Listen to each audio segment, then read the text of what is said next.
Hello children, welcome to computer class.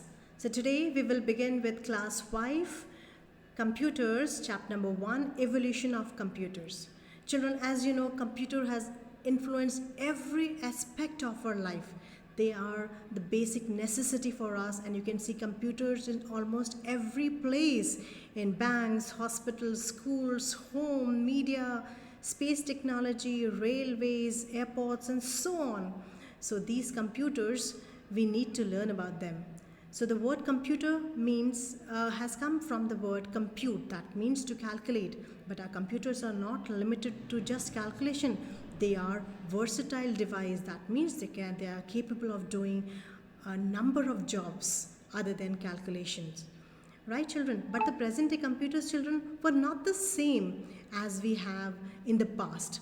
In the past, we just had the calculating device, as the need for calculation was felt in the past, because in the past people used to calculate with fingers, with bones, with stones, and then when they need to calculate large numbers, they felt the need of inventing the devices. So earlier the devices were just calculating device. So let's study about the history of computers from the first calculating device. Okay, and that is evolution of computers, that is, and let's study through this history the evolution of computers. That means the development of computers over the period of time, the advancement which happened in computers, and we got the present day computers as we see today. So let's begin, children. Here, the first calculating device was abacus. As you can see the picture, I have collected the notes. I have made the notes for you. I'll be sending this to you on the EK Pro app. You can go through it, children. Okay, so here, this is the picture of abacus, children. You can see it was made in China. All right, and it was you can see it's a wooden frame made up of two parts. The upper part is called, this is heaven, and the lower part is called earth. Okay, these has rods and beads in it. This is used for addition, subtraction, multiplication, and division. That was the first calculating device ever made, okay, in China, then carried on to Europe, Roman people. Okay, moving ahead, children, after this it was Napier's bones, which was in the year 1617. Okay, it was made by John Napier, children. Okay, and this calculating device, as you can see, these have rectangular rods. Just now you can see it is wooden, but it was made by carved bones. Okay, and this was used for addition, subtraction, multiplication, division, and finding square roots. And you can see the numbers are written in the form of a net, which is called lattice, and through these numbers the calculation was done. Moving ahead, children, we have after this was the invention of Pascal line, or Pascal's calculator, by Blaise Pascal in the year 1642, children. It used, children, you can see here the wheels are there. I'll just zoom it for you, the picture, if you want to see. This is wheels are there, and on the dials the numbers are written, the wheels are rotated, and you can see on the top here, children, the numbers are displayed over here. This use Gare principle, children. Gare principle. The gears are nothing but, children, toothed wheels are there. So when the force is given on the wheel, these toothed wheels called gears move and rotated the number on the upper area here. All right, children. So here, and this technology is used nowadays also, of this turning of wheel, numbers moving on the wheel. In, you must have seen in the taximeters and petrol pump, there is a meter, you can see that. In the speedometer of your vehicle, you can see the number rolling on the wheel. So this used the Pascaline technology only.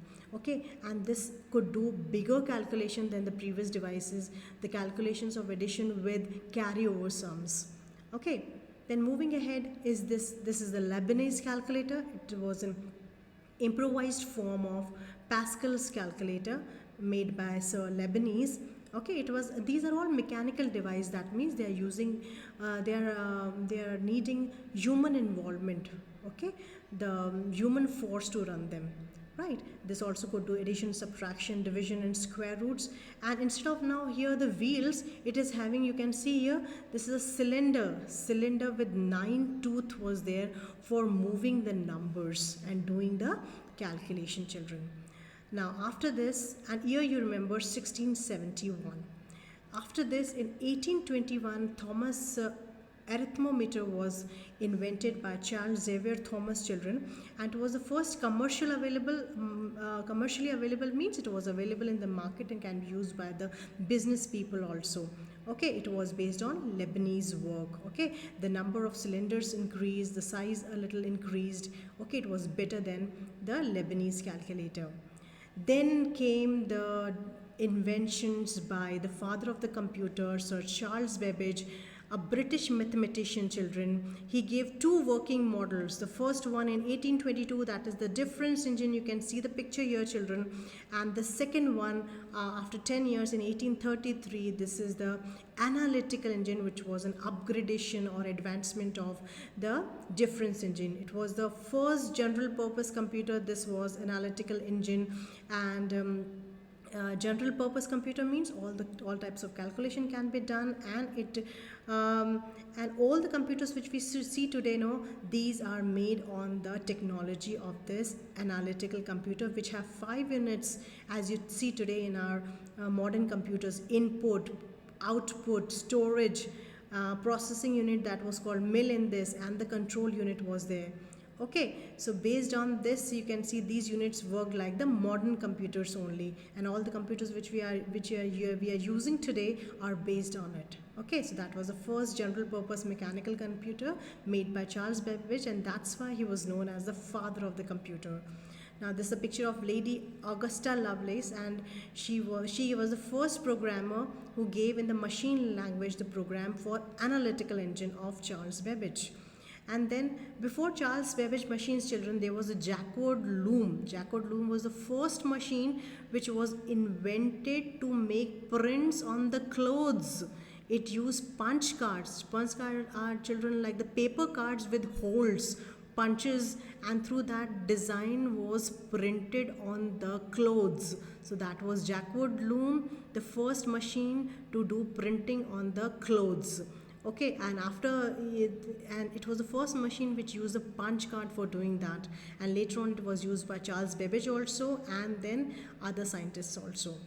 Now this is a picture of Sir George Boole, children. He gave the Boolean logic, all this computer circuitry or machine circuitry which works with two states, on and off. Okay, that was given by George Boole. He gave the Boolean logic and the fundamental principle for all the computer circuitry, the machinery which you see inside the computer. Okay, and the central idea of his logic was that all values are either true or false, and he related it with 0 for false and 1 for true. And you know that computer understands only machine language, that is a language of 0, 1. So that idea came from George Boole. Moving ahead, children, in 1890, tabulating machine was made, and that was made in America, children, US, United States of America, for census, that is for calculating the population of the country. Okay, so that was made by Herman Hollerith, an American statistician, that is a mathematician. Okay, that was electromechanical device, means previous device was simply mechanical, that needs human force to work.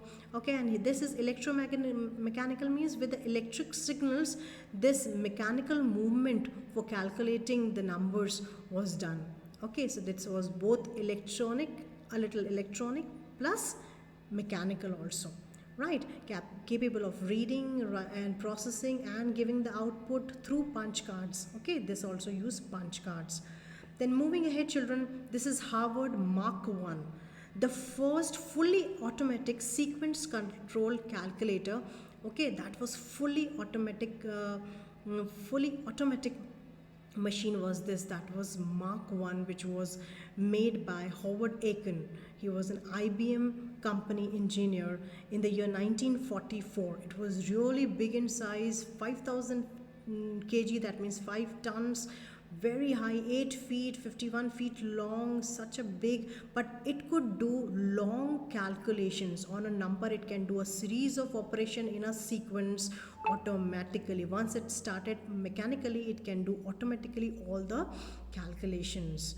Okay, after this came the ENIAC, the first electronic general purpose digital computer. The first electronic computer means the computer which run with electricity was developed by was this ENIAC.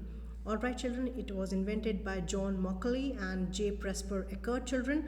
Okay, and here this could do 1,000 times faster calculations than Mark 1 children.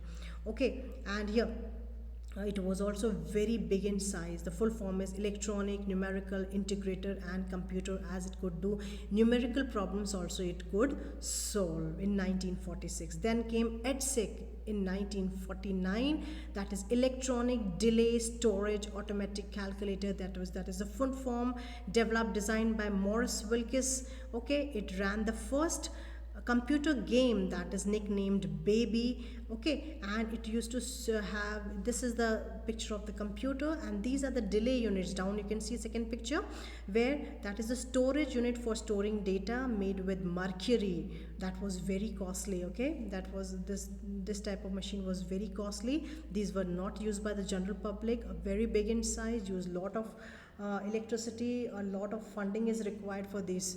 Okay, money is required to handle these for the maintenance of these computers.